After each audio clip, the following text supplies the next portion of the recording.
Plus 1 commerce വിദ്യാർത്ഥികൾക്കായിട്ട് ഒരു സന്തോഷ വാർത്ത. ഈ വരുന്ന ഓഗസ്റ്റ് 18-ാം തീയതി നിങ്ങളുടെ ഓണപരീക്ഷ സ്റ്റാർട്ട് ചെയ്യുന്നതായിരിക്കും. എങ്ങനെ, എപ്പോൾ, എന്ത് ഇതുവരെയായിട്ടും വിവരങ്ങളൊന്നും വന്നിട്ടില്ല. നിങ്ങൾക്കറിയാമല്ലോ, മിക്ക സ്കൂളുകളിലും പ്ലസ് 1 അക്കൗണ്ടൻസിൽ മാക്സിമം പോയ 2ാമത്തെ ചാപ്റ്റർ പഠിപ്പിച്ചുകൊണ്ടിരിക്കുകയായിരിക്കും. പല സ്കൂളുകളിലും 1ാമത്തെ ചാപ്റ്റർ പോലും കംപ്ലീറ്റ് ആയിട്ടില്ല. ഇത്തരം സാഹചര്യത്തിൽ എങ്ങനെയായിരിക്കും ഓണം എക്സാം നടക്കുക അല്ലേ? ഇനിയും നമ്മുടെ മുന്നിൽ 2 ആഴ്ചയോളമുണ്ട്. ആ ഒരു സമയം കൊണ്ട് തന്നെ 2nd ചാപ്റ്റർ കംപ്ലീറ്റ് ആവാനുള്ള സാധ്യത കൂടുതലാണ്. മോറോവർ 3rd ചാപ്റ്ററിന് ഒരു ഹാഫ് പോർഷൻ വരെ എന്ത് ചെയ്യും, ഈ ഒരു സമയമാകുമ്പോഴേക്കും കംപ്ലീറ്റ് ആകുന്നതായിരിക്കും.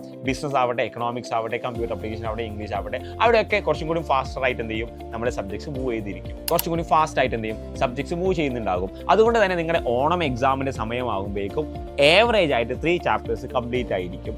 ഈവൻ ദോ ഒരു സെൻട്രലൈസ്ഡ് മോഡലല്ല നമ്മുടെ ഓണം എക്സാം നടക്കുന്നതെങ്കിലും നിങ്ങളുടെ സ്കൂളിൽ അറ്റ്ലീസ്റ്റ് ഒരു ക്ലാസ് ടെസ്റ്റ് മോഡലെങ്കിലും അപ് ടു എത്ര വരെയാണ് നിങ്ങളുടെ ഓണപരീക്ഷയ്ക്ക് മുന്നേ ആയിട്ട് പോർഷൻ കംപ്ലീറ്റ് ചെയ്തിട്ടുള്ളത്, ആ ബേസ് ചെയ്തിട്ട് എന്ത് ചെയ്യും, എക്സാം ഉണ്ടായിരിക്കുന്നതായിരിക്കും. നിങ്ങളുടെ ടീച്ചേഴ്സ് ആയിരിക്കും ഈ ഒരു പോർഷൻസ് റിലേറ്റ് ചെയ്തിട്ട് ക്വസ്റ്റ്യൻ പേപ്പർ പ്രിപ്പയർ ചെയ്യുന്നതും അതിൻ്റെ വാല്യുവേഷനും കാര്യങ്ങളും ചെയ്തത്. ചിലപ്പം ഒരു ഏകീകൃതമായ ടൈം ടേബിൾ പ്രകാരം ഓണം എക്സാം നടക്കും. കഴിഞ്ഞ വർഷത്തിലൊന്നും അത്തരത്തിൽ നടന്നിട്ടില്ലെങ്കിലും ഈ വർഷം മിക്കവാറും അത് നടക്കാനുള്ള സാധ്യത കൂടുതലാണ്.